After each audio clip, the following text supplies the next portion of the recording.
In the high-stakes world of venture capital, you hear all the time about billion-dollar ideas and these massive funding rounds. But what if the most crucial element isn't the tech or even the money? Today, we're going to dive into the human side of the equation. The talent, the leadership, and the relationships that can truly make or break a startup, and the VC firms that back them. It really makes you wonder, what is a startup's actual most valuable asset? Is it some revolutionary idea? A huge seed round? Or is it the people? The founders with that unstoppable vision and the team with the skills to actually pull it off. We're going to see how, at the end of the day, it all comes down to human capital. All right, here's how we're going to break it down. We're looking at two sides of the same coin. First, we'll get into the founder's world, all the challenges with leadership, managing a board, and building that A-team. Then, we're going to flip it and step inside the VC firm itself to see how they deal with their own talent game.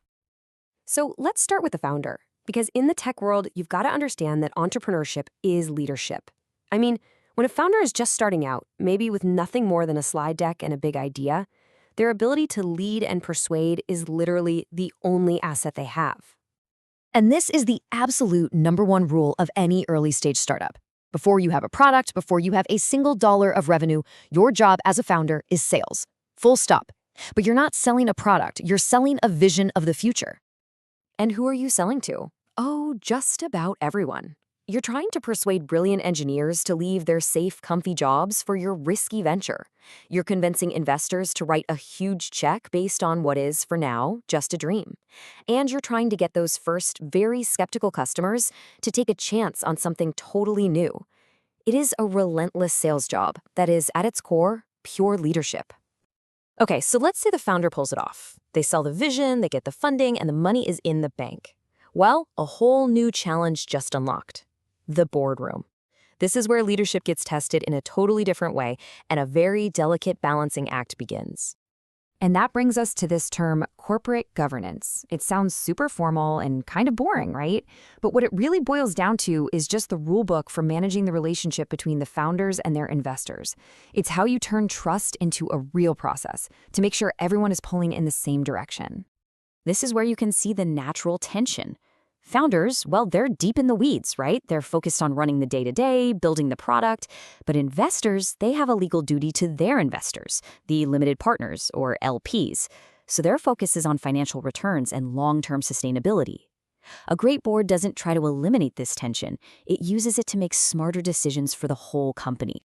This quote just nails the ideal dynamic. The board is there to advise, to poke holes in the strategy, and to provide that high-level oversight. But they're not there to run the company. The CEO is the captain of the ship. And any board member who tries to become a backseat driver, they just end up causing chaos. So the founder has the vision, they're navigating the boardroom. What's next? Well, it's arguably the most critical job of them all, building the team that's going to turn that vision into a reality. To do this right, a startup needs a talent playbook. It's not optional. Step 1 is finding not just the right skills, but that entrepreneurial fire.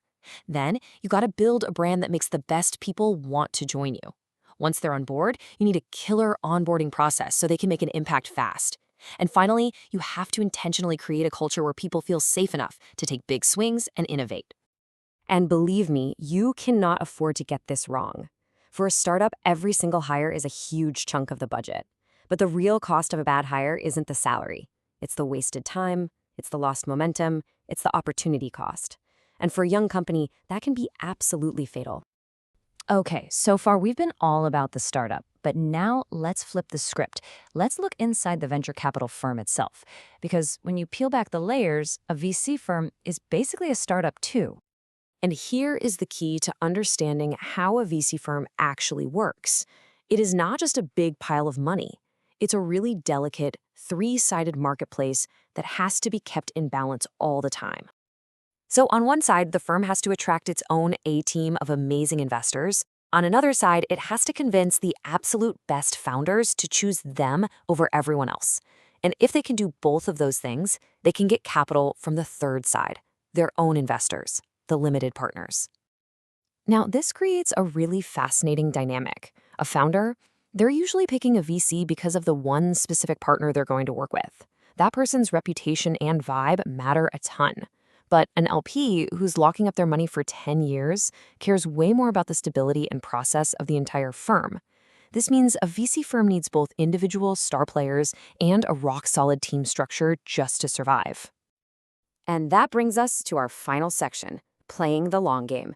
Venture capital is a weird business with incredibly long timelines. So it's all about building careers, thinking about who's going to take over one day, and trying to create a legacy that lasts for decades. So the career ladder in VC? It often starts right here as an analyst or associate. This is the entry level. Your main job is to learn the ropes, source deals, do a ton of research, and support the senior partners. It's all about diligence. Now, if you're really good, you might make it to principal. Here, you're not just supporting deals, you're starting to lead them. You're developing conviction, making investment recommendations, and getting hands-on with the companies. The skill here shifts from diligence to real judgment. Then you have the partner. This is the goal for so many people in the industry. They're the primary decision makers. They don't just lead investments, they own the results. They're taking board seats, and they're crucial for raising the firm's next big fund. The skill evolves again, from judgment to governance. And at the very top of the pyramid, you'll find the managing partner. This person is the visionary. Their job isn't just managing investments anymore. It's managing the entire firm, the strategy, the culture, and its ultimate reputation in a ruthless market. The key skill here? It's leadership. And this quote just gets to the brutal truth of the industry. Being successful once in venture capital is hard enough, but sustaining that success, it's almost impossible. Because it's so driven by personalities, passing on knowledge and planning for succession is incredibly difficult. That's why even the most legendary firms can fade away. And that kind of leaves us with one final thought to chew on. Whether you're a founder trying to build a company or a partner trying to build a venture firm, the end goal is often the same.